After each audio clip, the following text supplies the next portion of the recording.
हर हर महादेव। जय शिव शंकर। सभी कथा प्रेमियों को प्रेम से कथा सुनने के लिए धन्यवाद। आशा है आप सभी अच्छे होंगे और कथा सुनने के लिए आपका मन तैयार होगा। कल की पावन कथा में हमने जाना था अरुणाचल अक्षेत्र की महिमा और विभिन्न पापों का फल तथा उन पाप कर्मों का प्रायश्चित। आज की दिव्य कथा में हम जानेंगे अरुणाचल क्षेत्र की पूजा, शिवजी के द्वारा सृष्टि का प्रादुर्भाव तथा विष्णु जी के द्वारा भगवान शंकर की स्तुति।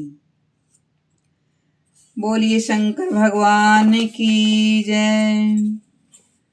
एक समय की बात है, नंदिकेश्वर जी कहते हैं षडक्षर मंत्र के द्वारा, यानी जो ओम नमः शिवाय होता है उसको षडक्षर मंत्र कहते हैं। षडक्षर मंत्र के द्वारा दही से और प्रणव द्वारा यानी ओमकार से, ओमकार के द्वारा दूध से भगवान शिव को स्नान कराना चाहिए। विषव योग में तथा अयनारंभ के दिन अरुणाचल नाथ को प्रातःकाल भक्ति पूर्वक तुलसी निवेदन करना चाहिए। दोपहर को अमलताश और तीसरे पहर की जो वेला का पुष्प चढ़ाना है अरुणाचलेश्वर के लिए उत्तम माना गया है, यानी वेला का पुष्प चढ़ाना चाहिए। अघोर मंत्र द्वारा 1000 कलशों के जल से उन्हें स्नान कराना चाहिए। शिवरात्रि में शतरुद्रीय का पाठ करके बिल्व पत्रों के द्वारा अरुणाचलेश्वर की विशेष पूजा करनी चाहिए। रात्रि को जागरण करते हुए जितेंद्रिय होकर कमल और कनेर के फूलों से तथा गीत, वाद्य और नृत्य यानी नाच गान के द्वारा भगवान का आगमोक्त विधि से मोक्ष के लिए अरुणाचल वासी महेश्वर की पूजा करनी चाहिए। कथा कहती है, भक्तिमान पुरुष अपने जन्म नक्षत्र के दिन यानी जिस दिन प्राणी पैदा हुआ है उस दिन जो भी नक्षत्र पड़ा हो उस नक्षत्र के दिन संपत्ति, विपत्ति और भय का अवसर आने पर भी भगवान अरुणाचल नाथ की विशेष पूजा करे। प्रवेश और यात्रा के समय भी अरुणाचलेश्वर की पूजा करनी चाहिए, यानी जब हम कहीं कोई यात्रा करते हो या गृह प्रवेश हो तब भी भगवान अरुणाचलेश्वर की पूजा करनी चाहिए। यदि इस अक्षेत्र में स्थित होकर तीनों समय शिव जी की पूजा करें तो मैं भुजा उठाकर डंके की चोट पर कह सकता हूँ कि स्वर्ग और मोक्ष के लिए भी अरुणाचल अक्षेत्र से बढ़कर दूसरा कोई साधन नहीं है। कथा कहती है, अरुणाचल अक्षेत्र अपना स्मरण करने से मन को और श्रवण करने से दोनों कानों का दर्शन और दर्शन करने से दोनों नेत्रों और नाम उच्चारण करने से जिह्वा को तत्काल पवित्र कर देता है। ऐसी है मेरे महादेव की दिव्य अरुणाचलेश्वर की महिमा। इस महाअक्षेत्र में जन्म प्राप्त होने पर देहधारी जीव जीते जी भोग और मरने पर मोक्ष प्राप्त कर लेते हैं। मुने पूर्व काल में देव कल्प के आदि में विकल्प शून्य भगवान शिव ने स्वेच्छा से इस संपूर्ण विश्व को उत्पन्न किया। उत्पन्न हुए विश्व की सृष्टि परंपरा चालू रखने तथा सर्वदा इसकी रक्षा करने के लिए भगवान त्रिलोचन ने अपने दाहिने अंग से ब्रह्मा और बाएं अंग से विष्णु को प्रकट किया। उसके बाद ब्रह्मा जी को रजोगुण से और विष्णु जी को सत्वगुण से युक्त कर दिया।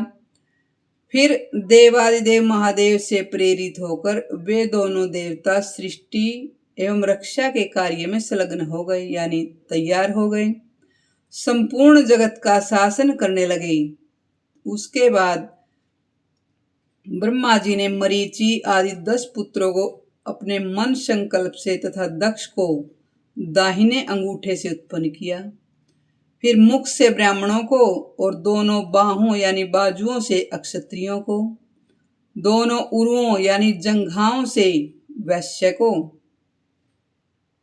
और दोनों चरणों से शूद्र को प्रकट किया। मरीचि नंदन कश्यप से देवता और असुर उत्पन्न हुए।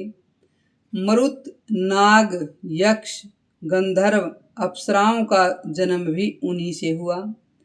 इस प्रकार मनु भी ब्रह्मा जी से ही उत्पन्न हुए, जिनकी यह मानव संतान आज तक चल रही है, जिसके कारण हम मनुष्यों को मानव कहा जाता है। उन्हीं मनु जी के कारण हम मानव कहलाते हैं। कथा कहती है महर्षि अत्रि से ऋषिवंश तथा अक्षत्रियों से विविध कुल उत्पन्न हुए। पुलत्स्य और पुलह से यक्ष और राक्षस हुए। अंगिरा मुनि से उतथ्य और बृहस्पति आदि का जन्म हुआ। भृगु से अग्नि की उत्पत्ति हुई और च्यवन आदि महर्षि भी वहां उन्हीं से उत्पन्न हुए। वशिष्ठ आदि अन्य ब्रह्मऋषि भी भगवान बहुत से महर्षियां उत्पन्न हुए, जिनके पुत्र पौत्र यहाँ इस जगत में भरे पड़े हैं।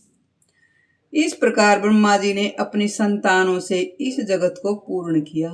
बोलिए शंकर भगवान की जय। एक समय भगवान विष्णु ने भगवान शंकर का इस प्रकार सत्वन किया। आप भी भगवान विष्णु के द्वारा शिव का दिव्य सत्वन सुने और कानों को अति पवित्र करें। पृथ्वी रूप शरीर वाले महादेव आपकी जय हो।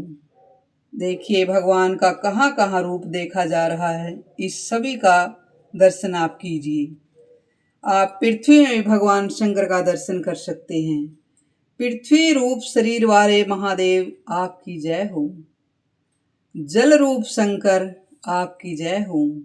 सूर्य रूप शंकर आपकी जय हो। चंद्रमा की आकृति धारण करने वाले शंकर आपकी जय हो। अग्नि रूप महेश्वर, पवन रूपधारी परमेश्वर, यजमान मूर्ति रूपधारी महादेव आपकी जय हो। आकाश रूप महेश्वर, त्रिगुणातीत परमेश्वर यानी तीनों गुणों से जो ऊपर हैं वे मेरे महादेव। काल स्वरूप मृत्युंजय आपकी जय हो। आप मेरी रक्षा कीजिए। अक्षय ऐश्वर्य से संपन्न महादेव यानी भगवान का ऐश्वर्य जो वो कभी खत्म नहीं होने वाला, इसलिए उनको अक्षक बोला गया है। अक्षय ऐश्वर्य से संपन्न महादेव करुणा निधान मेरी रक्षा कीजिए। आप संपूर्ण जगत के सृष्टा तथा समस्त देहदारियों के रक्षक हैं, यानी जितने भी शरीर जीवात्मा इस संसार में शरीर धारण कर रखा उन सब के रक्षक, सब भूतों का संहार करने वाले भी आपके सिवा दूसरा और कौन है। आप सूक्ष्म वस्तुओं में तो सबसे अधिक सूक्ष्म यानी परमाणु हैं, जो सबसे छोटी से छोटी वस्तु कहा जा सकता है वो भगवान शिव हैं। और महान पदार्थों में सबसे महान भी आप भी हैं, यानी जो भगवान शिव हैं, जो संसार में हम कह सकते हैं कि सबसे बड़ी वस्तु कौन हो सकती है, तो वो भी भगवान शिव हैं। और छोटी से छोटी वस्तु भी भगवान शिव ही हैं।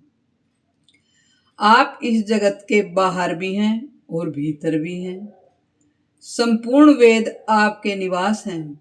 यह सारा विश्व है, जो ये सारा संसार दिख रहा है, आपके शिल्प कर्म की विभूति है, यानी आप एक मिस्त्री की तरह इसको बनाते हो। प्रभु सब कुछ आपका ही है, मुझे ज्ञान दीजिए, ऐसा भगवान विष्णु बोल रहे हैं। देवता, दानव, दैत्य, सिद्ध, विद्याधर, मनुष्य, पशु, पक्षी और वृक्ष भी आप ही हैं। आप स्वर्ग, अपवर्ग, ओमकार और यज्ञ भी आप ही हैं। आप ही योग हैं तथा पराशक्ति हैं। महेश्वर ऐसी कौन सी वस्तु है जो आप नहीं हैं। स्थावर जंगम सभी प्राणियों के लिए आदि, मध्य और अंत भी आप ही हैं। आप ही काल रूप होकर संपूर्ण जगत को अपना ग्रास बनाते हैं, यानी स्वयं ही आप अपने मुख के द्वारा सभी प्राणियों को अपने खाने की वस्तु बना लेती हूँ। आप ही परात्पर परमेश्वर, सब पर शासन करने वाले तथा सब पर दया दिखाने वाले शिव हैं। हे वे भगवान शंकर किस प्रकार मुझे प्रत्यक्ष दर्शन देंगे? जिनका दर्शन पाकर शरणागत भक्त परम कल्याण को प्राप्त होता है, अथवा अपनी बुद्धि के अनुसार मैं उन विश्व विधाता शिव की स्तुति करता हूँ। देव, हे महादेव, हे वामदेव, हे वृषभध्वज, आपकी जय हो। आप काल के भी काल हैं। आपने दक्ष के यज्ञ का विध्वंस किया है।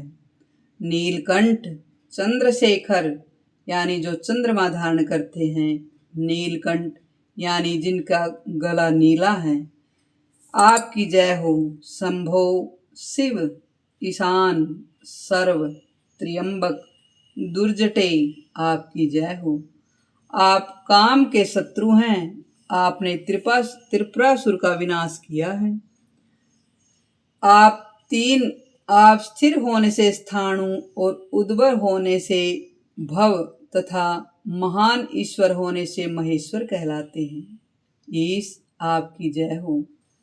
खंड परशो शूलीन, पशुपते, हर, सर्वज्ञ, भर्ग, भूतनाथ, कपालिन, नीललोहित, आपकी जय हो। रुद्र, यज्ञ विनाशन, पिनाक पाणे, प्रथमाधिपत, गंगाधर, हे व्योमकेश, गिरीश, परमेश्वर, आपकी जय हो। भीम, व्याघ्रव्याध, कीर्तिवासा, कृपानिधे, आपकी जय हो। अग्नि, आपका बीज है। आप कैलाश पर सदा ही निवास करते हैं। आप ही की आज्ञा से वायु चलती है और शेषनाग आप ही की आज्ञा से भार ढोते हैं। सर्व आपके शासन से सूर्य और चंद्रमा प्रकाशित होते हैं। समूचा ब्रह्मांड समुद्र में तैरता रहता है और ग्रह नक्षत्र आकाश में विचरण करते हैं। आपके आदेश से मैं, ब्रह्मा, पालन और सृष्टि के कार्य में समर्थ होते हैं और कल्प के अंत में मैं निद्रा त्याग कर पृथ्वी का पालन करता हूँ। आपका आदि और मध्य नहीं है। आपकी महिमा आप ही जाने। यह आपकी ही महिमा है कि अणिमा, महिमा और महासिद्धियों के कारण आपका वैभव असाधारण है। आप अन्य सब देवताओं से श्रेष्ठ हैं। शंकर, मैं किस प्रकार आपकी स्तुति करूं? संपत्ति में तो हम आपको भूल जाते हैं और विपत्ति में स्मरण करते हैं। भक्तों पर आपको कभी क्रोध नहीं आता। सदा ही उन पर कृपा और प्रसन्नता बनाए रखते हो। जब आप अपनी भक्ति प्रदान करते हैं तब बोध प्राप्त होता है और उसे मोक्ष प्राप्त हो जाता है। बोलिए शंकर भगवान की जय। आपको यह पावन कथा कैसी लगी हमें कमेंट में अवश्य बताइए। कथा सुनने के लिए आप सभी का धन्यवाद। एक एक शब्द से भगवान शिव का पूजन। हर हर महादेव। जय शिव शंकर। श्री शिवाय नमस्तुभ्यम।